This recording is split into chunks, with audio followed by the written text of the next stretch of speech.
On June 12, 2025, Toronto felt electric. Kendrick Lamar, fresh from a legendary rap battle, was stepping into his rival's city. The Rogers Center, usually Drake's domain, was packed with fans ready to witness history. Tonight wasn't just a concert, it was a coronation, a shift in hip-hop's balance of power. The show began not with a bang, but with a low mechanical hum that silenced the entire stadium. Slowly, dramatically, a vintage Buick GNX ascended from the depths, its polished black exterior gleaming under the spotlights. As the vehicle reached stage level, a door opened, and Kendrick Lamar emerged, dressed simply, letting the symbolism of his entrance do the talking. The crowd erupted into a deafening roar. The stage design was a masterclass in creative storytelling. The Buick GNX remained a constant presence, a throne from which Kendrick would command his audience. The show's overarching theme was a bold declaration. It proposed that Kendrick was not a visitor in Toronto. Instead, the nearly 50,000 people in the audience were guests in his world, a world built on the foundations of Los Angeles culture, lyrical integrity, and unapologetic black artistry. The avant-garde video shorts that played between sets reinforced this idea, creating a fully immersive experience. Every element of the production was meticulously planned to support this narrative.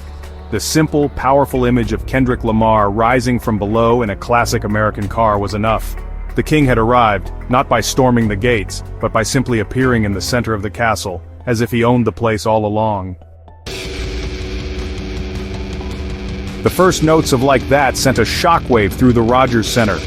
As Kendrick launched into his iconic opening lines, the crowd responded with a unified roar of approval. They rapped along, word for word, screaming the lines that had directly challenged Drake's position at the top of the rap game. Kendrick fed off the energy, his performance sharp and precise. The intensity only grew when the beat for Euphoria dropped. This performance felt less like a song and more like a public indictment. As Kendrick methodically dissected his opponent's character and career, the massive screens behind him flashed a single word in bold white letters: Crody. The use of the Toronto slang term was a calculated and devastating blow. The crowd's reaction was visceral. They screamed the lyrics with a passion that felt both celebratory and cathartic. Kendrick performed these diss tracks not with anger, but with a cold, surgical precision. He let the power of his words and the energy of the crowd do the heavy lifting. It was an act of supreme confidence, a final, undeniable assertion of dominance. Then came the moment that would define the night and echo across the internet for weeks.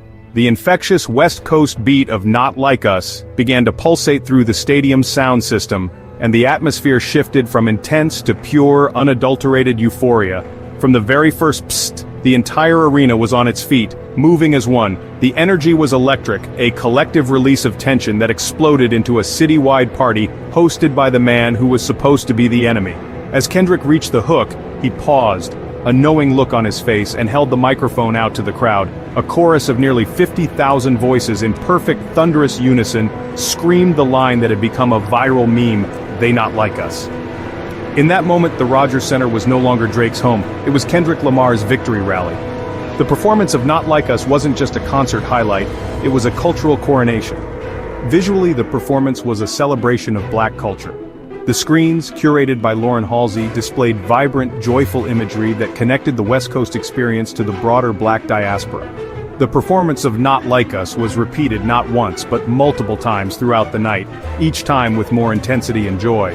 The sight of a Toronto crowd so enthusiastically embracing the song designed to diminish their hometown star was a powerful symbol of a seismic shift in hip-hop's power dynamics. While Kendrick's performance was the main event in the ongoing hip-hop drama, the GNX tour was a co-headlined masterpiece, and SZA's set was a breathtaking spectacle in its own right. Her performance was a powerful reminder of her own superstar status, providing a perfect artistic counterbalance to Kendrick's raw, lyrical intensity. For Toronto, her appearance was especially significant. It marked her triumphant return to the city after a previously scheduled 2023 show had been abruptly cancelled. This time she delivered a performance that was more than worth the wait, showcasing her incredible vocal talent and creative vision. SZA's stage presence was magnetic. She commanded the massive stadium with a set that was both intimate and epic. The production was a stunning sci-fi-inspired dreamscape featuring visuals of distant galaxies, ethereal oceans, and futuristic architecture. Her powerful vocals soared through the Rogers Center, delivering hit after hit with emotional depth and technical precision that left the audience spellbound. The show's structure, which saw the two artists alternating sets and collaborating, was a stroke of genius. The chemistry between Kendrick and SZA was palpable, a partnership built on mutual respect and shared artistic excellence. Her set proved that while the battle for the crown of hip-hop may have been the main story, the throne of modern R&B was firmly and indisputably occupied by a queen. To fully grasp the weight of Kendrick's Toronto performance, one must understand the context of the feud that preceded it. The Battle of 2024 was not a casual exchange of bars, it was a deeply personal and consequential conflict that had real-world ramifications. Kendrick's Euphoria and Not Like Us were particularly damaging, leveling serious accusations that went far beyond typical rap bravado. These songs had effectively tarnished Drake's reputation and called his artistic integrity into question in a way no previous rival had managed. The fallout from the feud extended beyond the two main artists. It created a ripple effect throughout the industry, forcing artists and even venues to choose sides. TDE artist Sir revealed a particularly telling story. His planned 2024 concert in Toronto had been mysteriously cancelled after the venue, which was partially owned by Drake, suddenly pulled out. This demonstrated that the conflict was not just contained to songs, it had the power to impact careers and business dealings. In the aftermath of the battle, the two artists' paths diverged dramatically. Kendrick Lamar ascended to new heights, his work celebrated for its lyrical depth and cultural significance. Therefore, the GNX show was the culmination of this entire saga. The enthusiastic reaction from the Toronto crowd confirmed that the message had been received and, for the most part, accepted.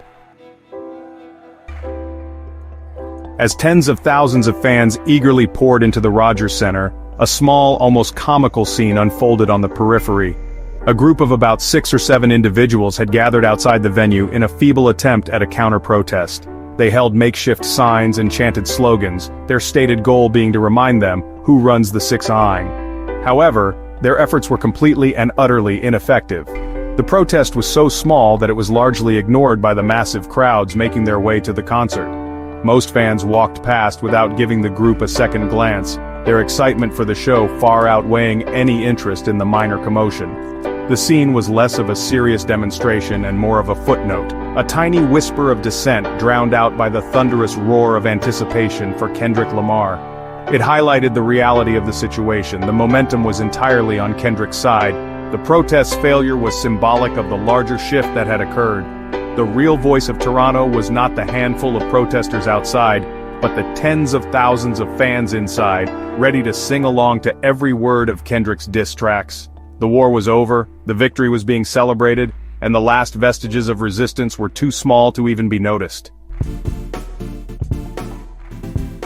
The symbolic victory in Toronto was underpinned by a staggering and undeniable commercial dominance. The GNX tour was not just a critical success, it was a record-shattering behemoth that rewrote the financial record books for hip-hop. The numbers told a story of unprecedented demand, proving that Kendrick's cultural capital translated directly into commercial power. In city after city, the tour didn't just sell out, it broke long-standing records for attendance and revenue. This was not just a tour, it was a financial coronation. The Toronto shows themselves were a testament to this incredible demand. On June 12th, the day of the first show, ticket reseller StubHub reported a massive spike in sales. This surge was particularly notable as it coincided with the postponement of a planned live stream event featuring Drake. Fans were clearly voting with their wallets and their choice was Kendrick. The demand was so high that an extra show had to be added in Toronto. This pattern of success was repeated across North America. The tour was a commercial juggernaut, a clear indication that Kendrick Lamar was operating at a level of popularity few artists in any genre ever reach. The Toronto concert was not an isolated event, it was the victory lap of an artist at the absolute peak of his commercial and critical powers. The final echoes of Not Like Us faded inside the Rogers Center, but the significance of the night lingered in the Toronto air. This was more than just a concert. Kendrick Lamar marched into his rival's stronghold, performed the songs that dismantled his reign, and claimed his crown on enemy territory. The Toronto show will be remembered as the moment Kendrick's legacy was forged in fire.